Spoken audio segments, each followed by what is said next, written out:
хочу лишь с тобой секунды до вечности и назад. Ведь хочу лишь с тобой в дальние дали с собой и назад. Вот она, любовь залетая самой заветная, ты единственная моя заветная, без тебя единственная жизнь. Без тебя травы клонятся, будто молятся, я склоняюсь пред тобой, будто молятся, я склоняюсь пред тобой. И не надо мне, и не надо мне, не надо мне судьбы другой. И не надо мне судьбы другой.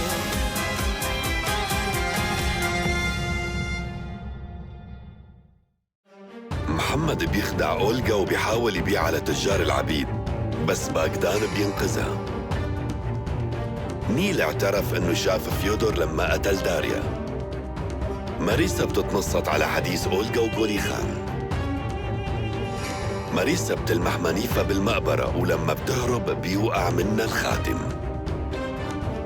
فاطمة بتهرب بعد محاولة فاشلة لقتل أيغول.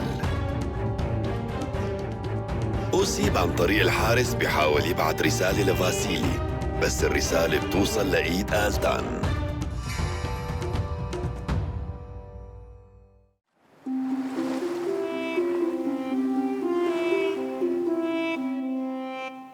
هاي الرسالة اللي جبتها لهون، مين اللي كاتبها؟ أمي؟ إذا كان هيك معناها هي عايشة، إلا إذا يلي كتبت الرسالة أمك، وساعتها أنا مالي شغل هون.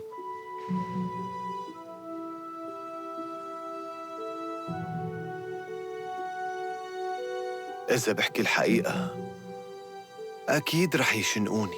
إذا بتحكي الحقيقة أنا بوعدك إنه هالشي ما رح يصير. مو مشكلة، أنا رح أقلك مين بيكون الوريث.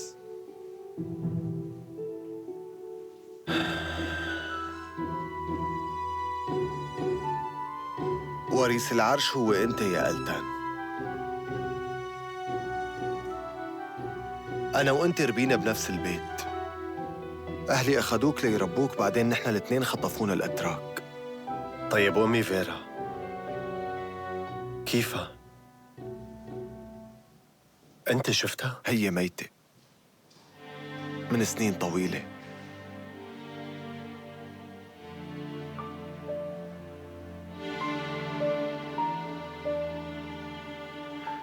رسالة بيترو هي رسالة مزورة.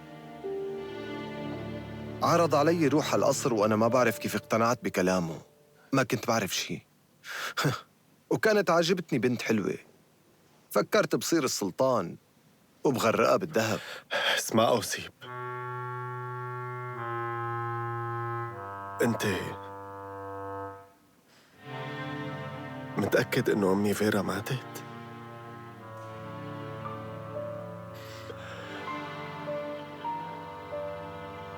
وإنه هالرسالة من تأليف بيترو؟ لو كانت فيرا لساتها موجودة ما كانت جرأ بيترو على هيك خدعة.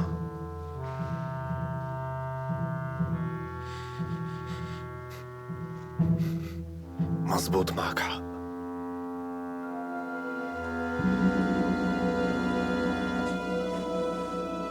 شو هالمصيبة؟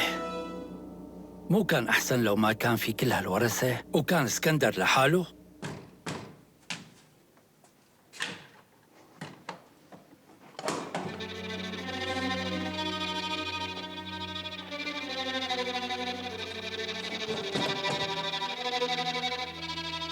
ألتان بيك، شو قال لك السجين؟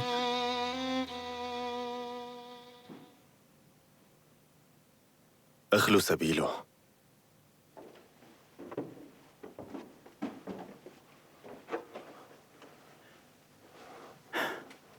أكيد عرف منه شي. خلي أوسيب مسجون هالفترة. كمان نحن ممكن نعرف منه شيء. وإذا آلتان بيك سأل عنه؟ واضح من شكله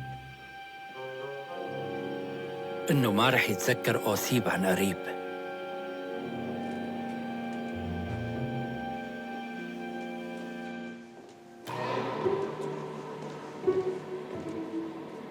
قلتان بيك؟ صاير معك شي؟ لا ولا شيء. بس اللي شايفته إنك مزعوج كتير. مصطفى بيك كان غالي علي. تعال لعندي. إذا ما بتحب إنك تحكي أنا ما رح لح عليك، بس رح نشرب سوا كاسة شاي. يلا نروح.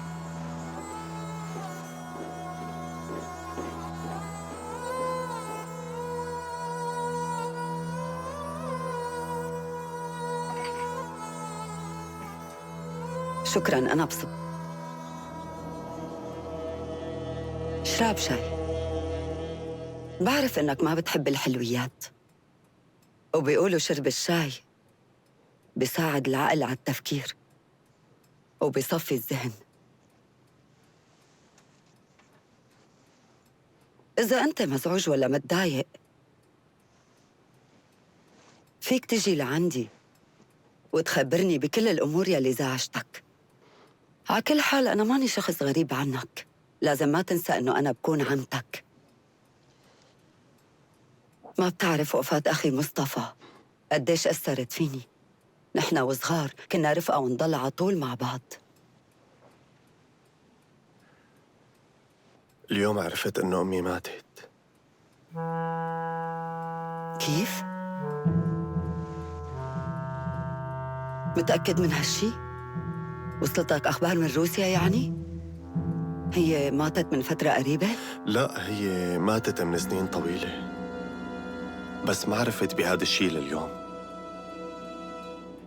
أنا ما بعرفها أبداً، بس دائماً كنت فكر فيها وكنت أتمنى أقابلها. بعرف هذا الإحساس، لأني تيتمت على بكير، ولحد هذا اليوم بحس ناقصني حب.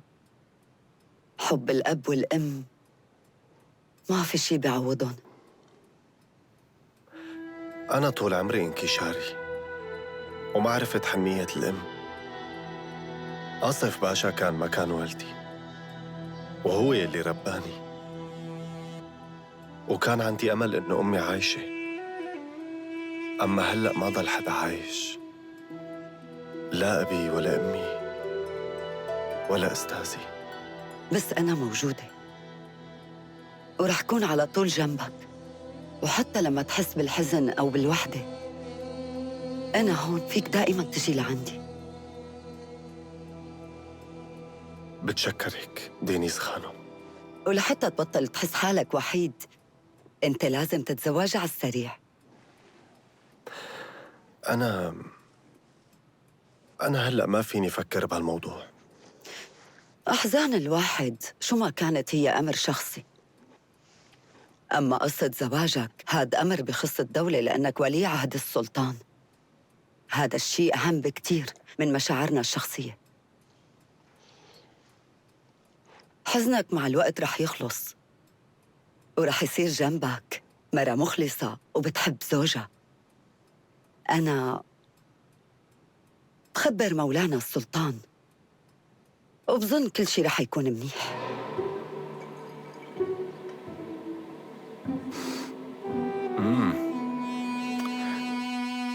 كأنه في شي ناقص بهالخلطة. فاطمة؟ فاطمة، شو اللي صار معك؟ شبك فاطمة، اهدي. ما في داعي تتوتري، أنا رح أعطيكي هالدواء هلأ ورح تهدي عليه فوراً. أول ما تشربيه رح تروقي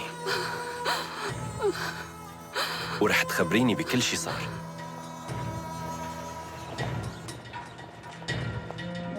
سامحني دخيلك، سامحني يا بيك. فاطمة هربت، غبت عنا ثانية. كانت مربوطة، أنا ربطتها بإيدي، ما بعرف كيف فكت حالها. قلت لي إنهم عم بيراقبوها؟ وأنت كيف بتتركها لحالها؟ ما كان فيك تنادي على حدا؟ سوي فيني شو ما بدك باشكورت بيك، بس بترجاك ما تقلعني. ولوين بدي ألعك؟ إلك سنين عم تخدمني بصدق وأمانة وما قصرت. وقف. بس هلأ لازم تحرس أيقول عطول. بلكي فاطمة رجعت أو أي حدا تاني منهم. يا بيك، أنت بحاجة لخادم تاني يكون شاب وقوي ليقدر يحمي الخانو. صح، معك حق. فاسيلي لقيلي هيك واحد. بدك دور لك على حدا روسي؟ بدي واحد يكون قوي وسريع وذكي وما يكتر حكي حتى لو كان روسي. روح ولاقيلي هيك خادم وجيبه لهون فورا. يا بيك.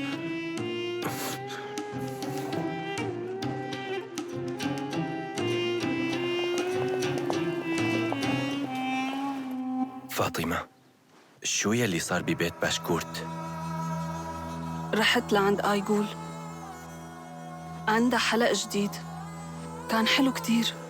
وبعدين ايه كملي. أنا كنت رح أقدر أقتل آيقول، بس في حدا منعني، وبعدين هن مسكوني وحبسوني، بس أنا هربت. هي هربت ورجعت لعنا. شو رح يصير إذا بيلاقوها هون؟ ما رح يلاقوها، ما حدا بيجي على الحجر الصحي. بعدين أنا فيني أقول إنه فاطمة عندها مرض خطير وموجودة تحت رقابتي، وبهالحالة رح يعاقبوا الخدم يلي تركوها تهرب، وفينا نرجع نبعتها لعند آيقول. الواحد ما بيعمل نفس الشغلة مرتين. بس هلأ باشكورت رح ياخد حذره. وبخصوص آيقول بعرف شو رح ساوي. وفاطمة؟ فاطمة؟ لسه في إلها شغل معنا. حاضر، مثل ما بدك. وهيك لقيت حالي صرت هون. منيح كتير إني لقيتك، أنت خصوصاً. البيك رح يكون منيح. أنا خدمته سنتين بإخلاص وأمانة، رح يطعموك منيح، لا تاكل هم. هلأ أهم شغلة عندك هي حراسة بنته للبيك، ومتأكد رح تقدر على هالشي، لأنه من فترة بعتولها وحدة خدامة وكانت رح تخنقها. اسمع، مو هيك أحسن لك من حمل الأكياس بالسوق؟ لا تقلق، كل شي رح يكون تمام. يلا امشي.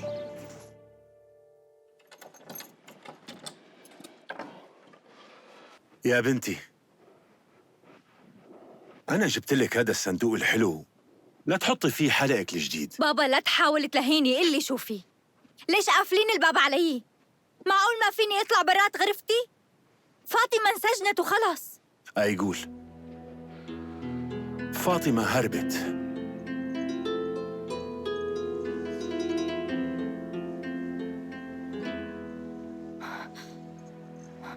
وهلأ شو؟ أنا لازم ضل بغرفتي استناها لترجع تقتلني؟ أنا ما بعرف مين عم يحاول يأذيكي. تحملي، بعد شوي بيرجع فاسيلي وبيجيب معه خادم جديد بيتولى حراستك. بس يا بابا أنا مليت كتير من القعدة لحالي. شو رأيك روح على القصر؟ هنيك في كتير حراس وما رح يصير معي شي. لا تحاولي تجادليني أكتر من هيك.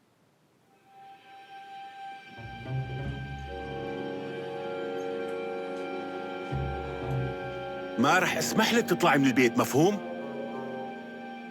فهمت عليك.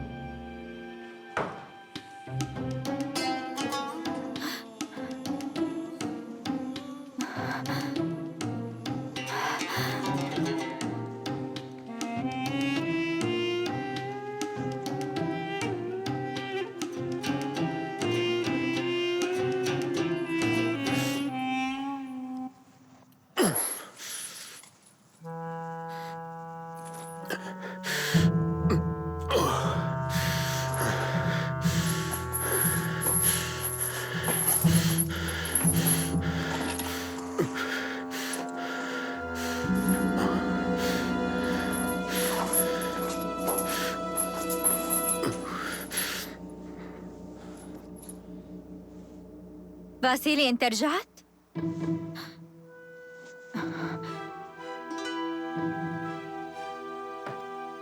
انت الخادم الجديد هون؟ وليش السلاسل؟ كنت بدك تهرب ما هيك؟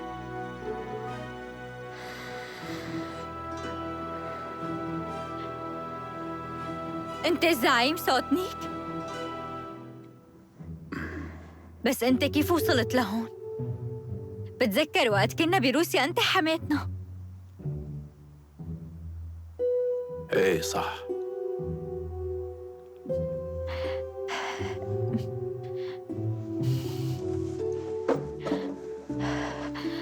يلا احكي لي.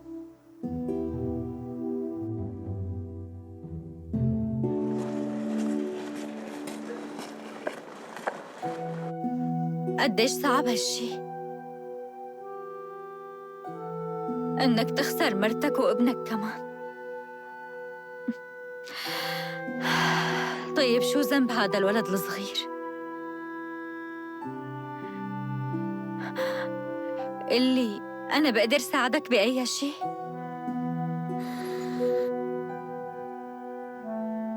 ساعديني ارجع على بلدي. بدي شوية مصاري لأطلع بالسفينة. ليش لا ترجع على روسيا إذا ما ضل حدا عندك هنيك؟ أنا لازم أروح وشوف قبر مرتي وابني.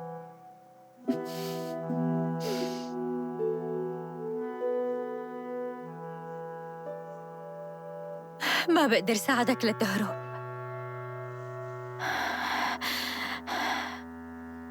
بما إنه أبي اشتراك وإجيت لهون لازم تبقى عنا بالبيت. بس لا تخاف، الخدم عنا كلياتهم مبسوطين ورح يطعموك منيح هون.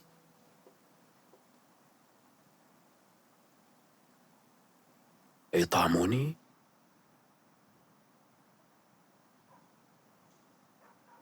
لكن بهرب لحالي. أنا بعرف شو لازم نعمل. رح أخليهم يفكوا سلاسلك وياخدوك على الحمام. أنت ما لازم تضل هيك. رح ترتاح فوراً وهلأ بتشوف. يلا قوم.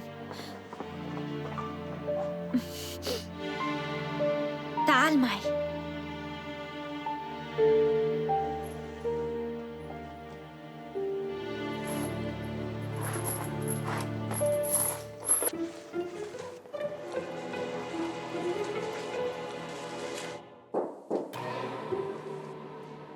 ادخل.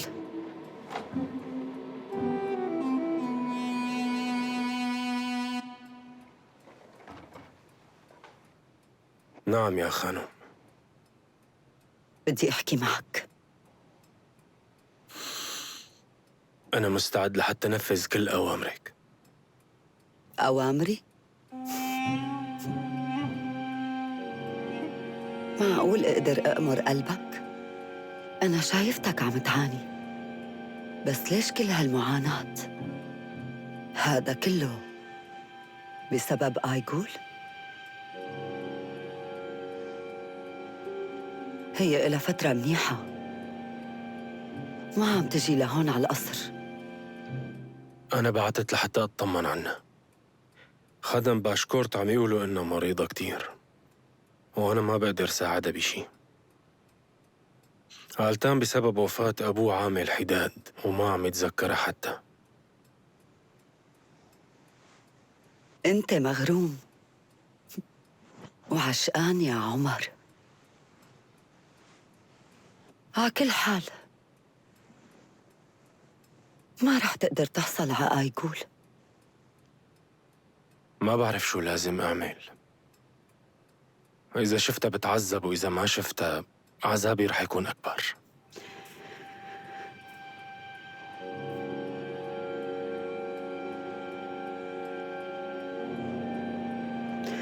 رح أقدم لك مساعدة. وليش لا تعملي هيك؟ شو هالسؤال معقول؟ أكيد ما رح خليك تعاني من هالشي. طيب أنت مو زعلانة مني؟ شو عم بتقول؟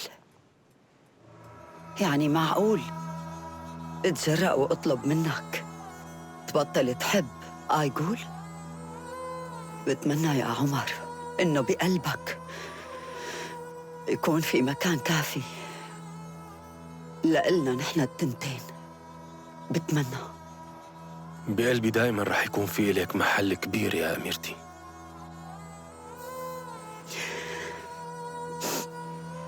اسمعني شوي، شوف شو رح تعمل. لازم بأسرع وقت نحتفل بزواج ألتان من آيغول. ليش يا خانم؟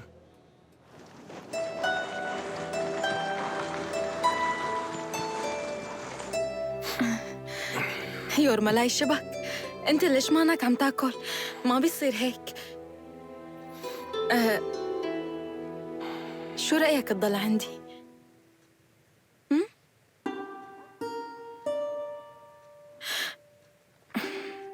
هو هلأ مسافر، حتى ما خبر حدا لوين رايح. يعني بالاسم هو زوجي. يورملاي خليك. النومة عنا كتير مريحة وكمان كتير هادية، ما رح تندم. خليهم يدقوا.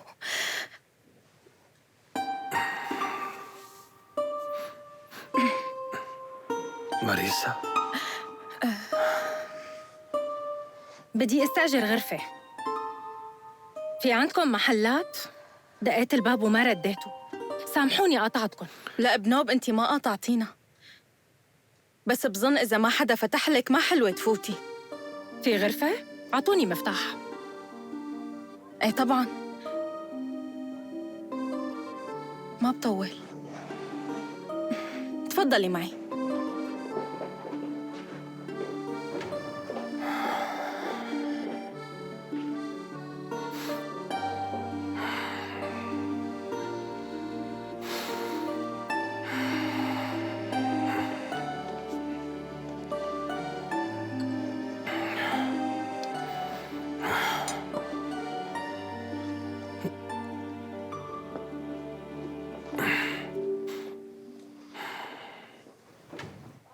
يورملاي،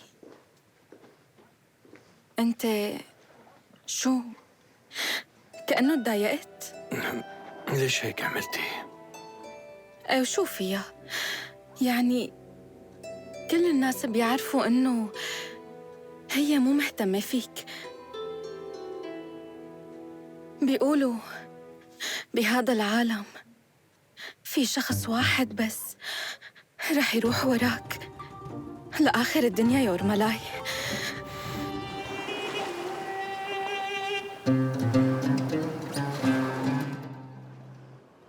بابا، هنن ليش دعونا على القصر؟ ما بعرف يا بنتي.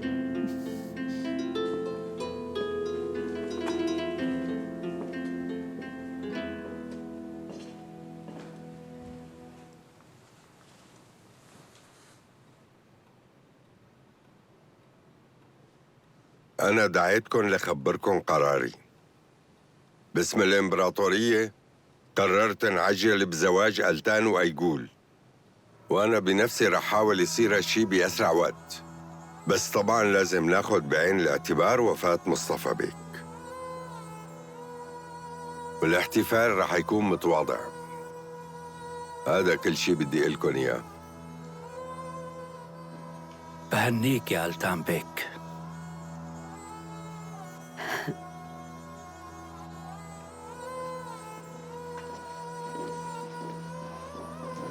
شايف ألتان؟ أنا نفذت يلي وعدتك فيه. قريباً رح تنسى شو هي الوحدة.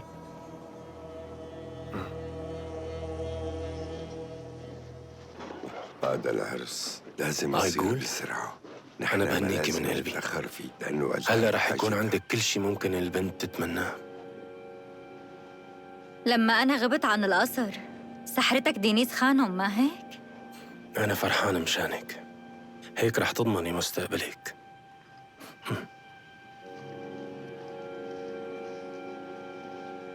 يلا بنتي خلينا نروح، يلا.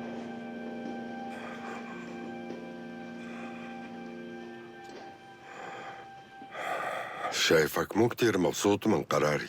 أنا ما بتجرأ ناقش أوامرك مولاي.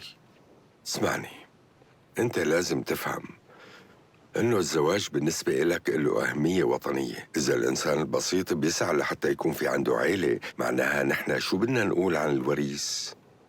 لما تصير سلطان لازم تكون متزوج ألتان.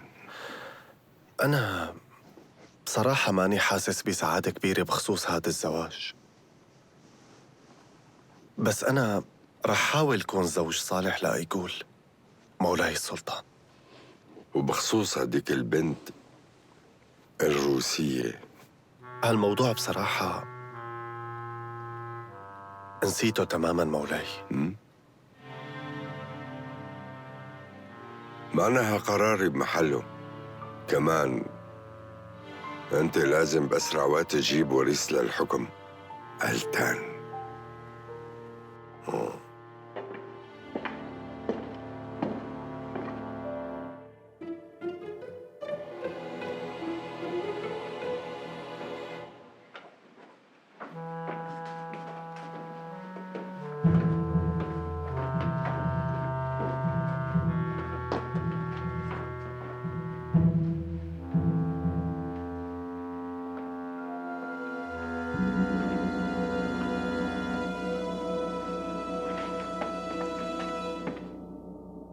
ما شفت شو صار هون؟ شو اللي رجعك؟ وجايب معك الصغيرة؟ هذا الشي خطير، وخاصة انه صوفتي هلا عندهم حمراء. ايه بس صاحب البيت مانو هون. وشو بدنا نقول له إذا سألنا لمين هي الصغيرة اللي معكم؟ أنا قلت لحالي هون بيكون أحسن، أنت جنبي على طول.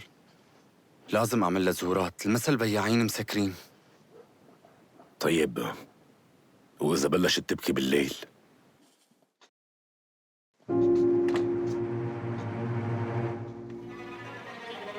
انت لك شو عملت فيها يا كلب؟ اخذت مني كل شيء، ولك انا رحيت لك. انت ندل، انا رحيت لك يا كلب. عمل لك وقف.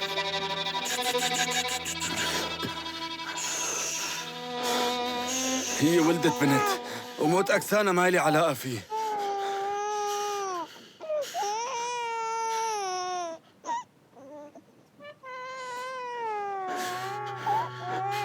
هاي بتكون بنتك.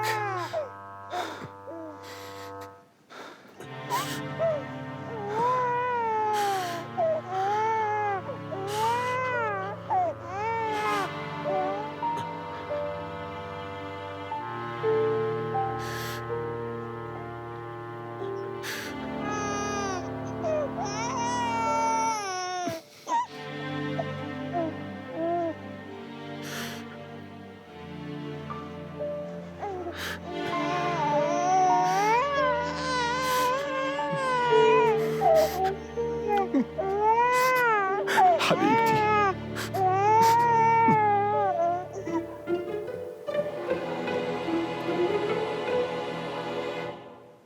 ساروكا، اليوم متأخر كتير، ما بعرف ليش. يمكن اليوم إجازة باين كتير. بظن رح يرجع ومعه مربح كبير. ها؟ شوفوا ليكو إجا. ليش تأخرت؟ متأكد إنه شغلك اليوم كان كتير منيح. ايه اكيد، الناس بتحب الكلمة الحلوة مو أكتر. احكي مع الزبون، امزح معه مزحة، شوف شو بده، بس هيك، واكيد وقتها ما رح تخسر. معناها شغلك منيح. يعني ايه، فيك تقول انه منيح، وبنفس الوقت بعرف كل الاخبار. عن جد؟ ايه، انا هلا مثل الجريدة بقدر خبرك عن اي شيء. وعرفت انه بقصر السلطان عم يحضروا للعرس. ومين بده يتزوج؟ الوريث. ألتان؟ ما بعرف اسمه.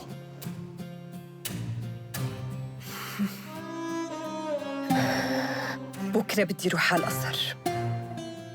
وليش لا تروحي لهنيك؟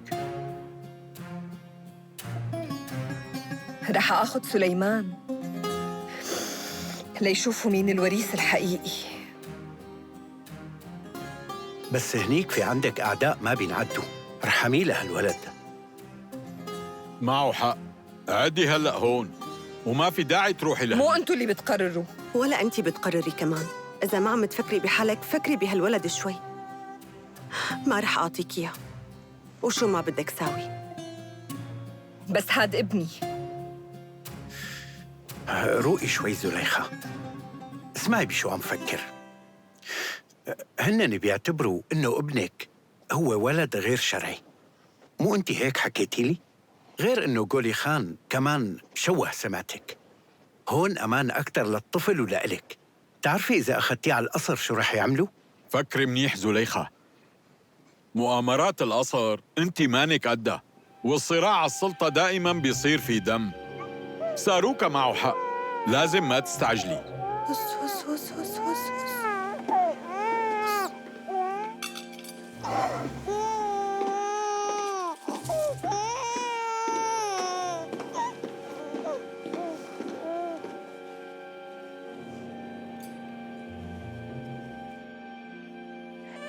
Ой, бай, моё дитятко. Ой, бай, моё милое.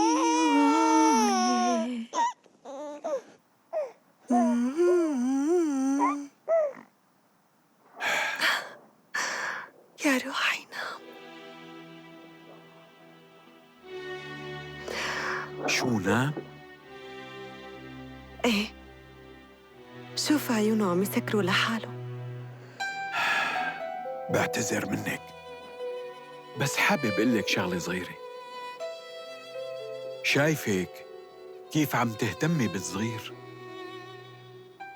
ويلي لاحظته انك تعلقتي بالولد كأنك امه. طيب شو رح يصير بعدين؟ ما بعرف، بس كله خير. بس زليخة ناوية تاخد الولد على القصر، وانت وقتها رح تضلي لحالك بعد ما قلبك تعلق فيه. رح تشتاقي له كتير وتعاني لما يبعد عنك. وليش لحتى تروح على القصر؟ لا تخاف، رح حاول اقنعها انهم يضلوا هون. راح عن بالي، لازمك مصاري؟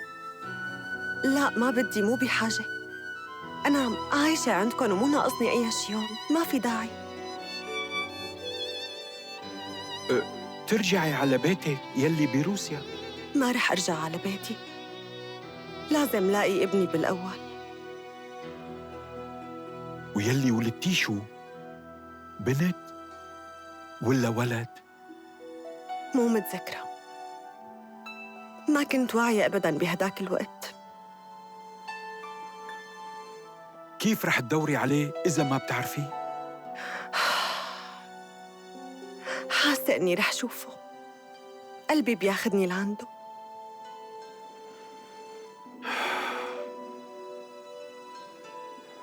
بتمنى أنك تلاقيه.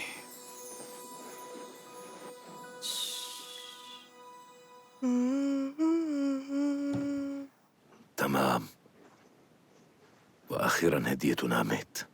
الأعشاب منيح لها، هاي الأعشاب بتداوي أي مرض بسهولة.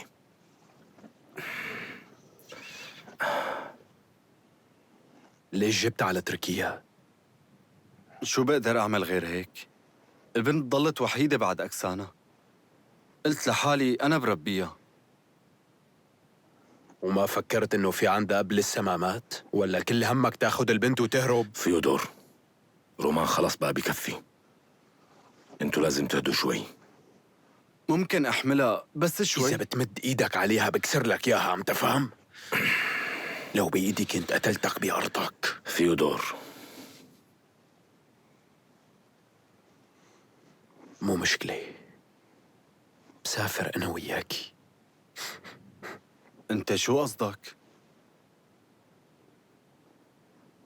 بظن رح يكون في خطورة عليها، فطول بالك شوي، لساها ضعيفة على هيك رحلة. طول طريق السفر كانت عم تمرض. منيح عند دكتور السفينة كلنا نلاقي أدوية. وغير هيك في شغلة تانية، انت عم تفكر تهرب، وإذا مسكوك بتعرف شو اللي بيعملوه بالهربانين؟ بيحكموهم مؤبد، بيضلوا يكسروا صخور كل عمرهم. فكر شوي، هيك بحياتك ما رح تشوف بنتك مرة تانية. أما هون فيك تجي وتشوفها بأي وقت. ميسون هو اسمها. ابقى سميهم لأولادك مثل ما بدك. اهدوا، كأنه أصحاب البيت رجعوا. رومان روح، يلا امشي بسرعة.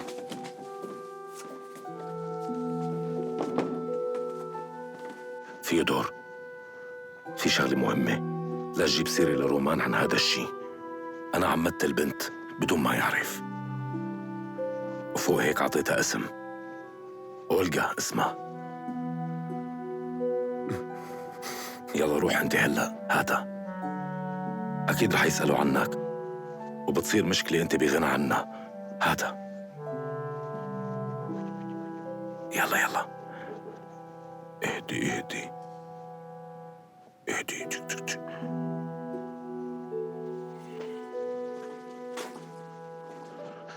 ترجع بتجي لهون.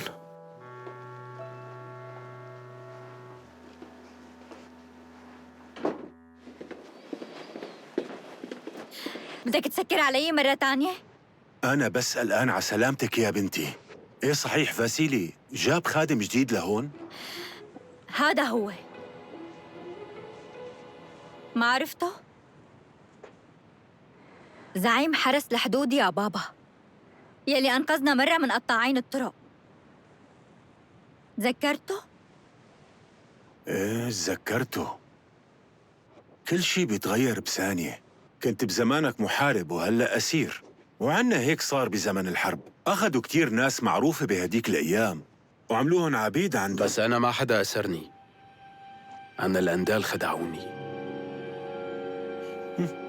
كل شي ممكن يصير بهالحياة. فوت يا أيقول. بس يا أبي. أيقول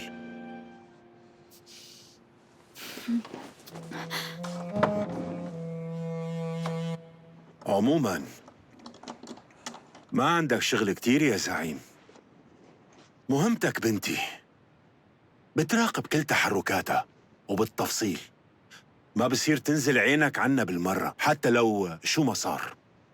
اتفقنا؟ اتفقنا.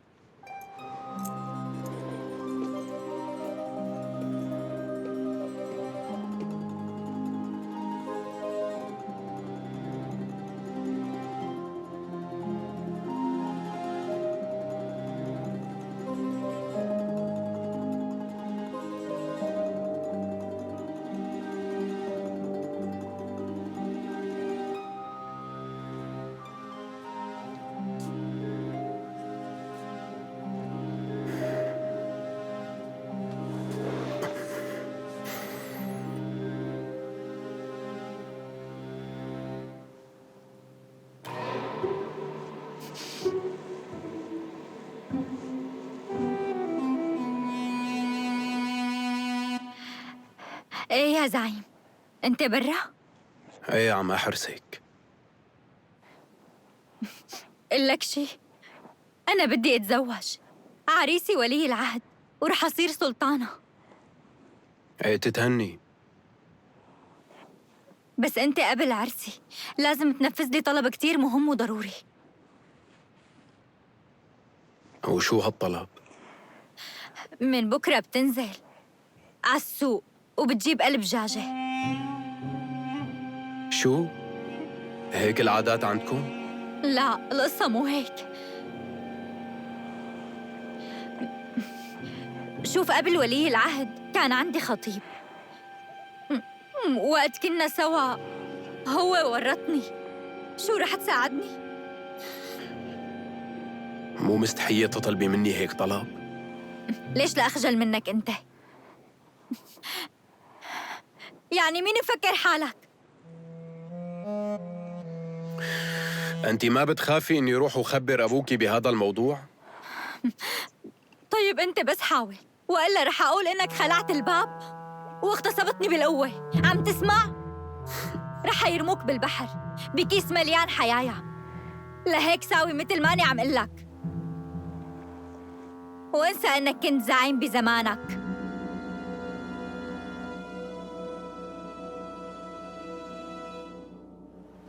أني فقير ومحتاج، ما معي حق خبز، بدي آكل، أعطوني لو سمحتوا. من الصبح لساتني ما أكلت. هي من شكراً، تسلم إيدك.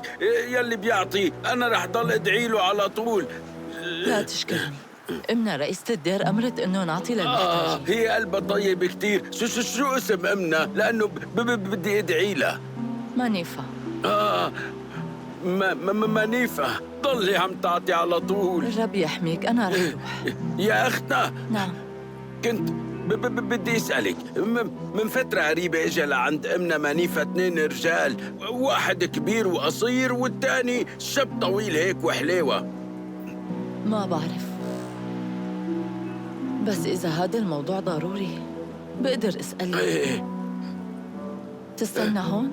ما رح أتحرك من هون أبداً. ماشي.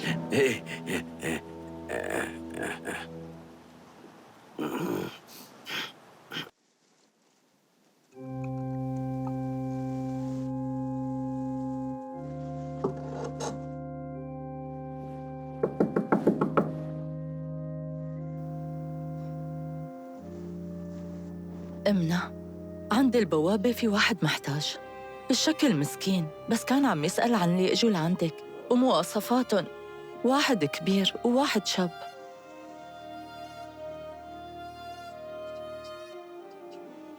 هو ناطر لأني قلت له راح رد له خبر.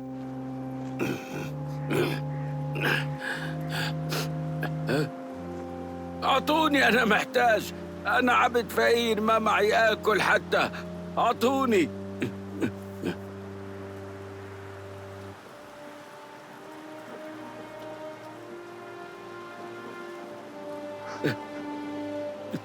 يا أمنا، هذا مو ذنبي، في حدا بعتني لهون وأقنعوني لحتى أجي، وطلبوا مني أعرف إذا عايشة الأم منيفة هون، وإذا أجل عندها 2 من فترة قريبة كتير، واحد منهم كبير بالعمر والتاني شاب طويل. يا أمنا، بعرف إني لازم أقلك، بس أنا بخاف منهم لأنهم رح يقتلوني أكيد. يا أمنا، طبعاً. إيه. لا يا أمنا، ارحمنا يا رب. هي بنت يلي أقنعتني، قال بدها شغلة منك ومهمة. البنت اسمها ماريسا سودنيك.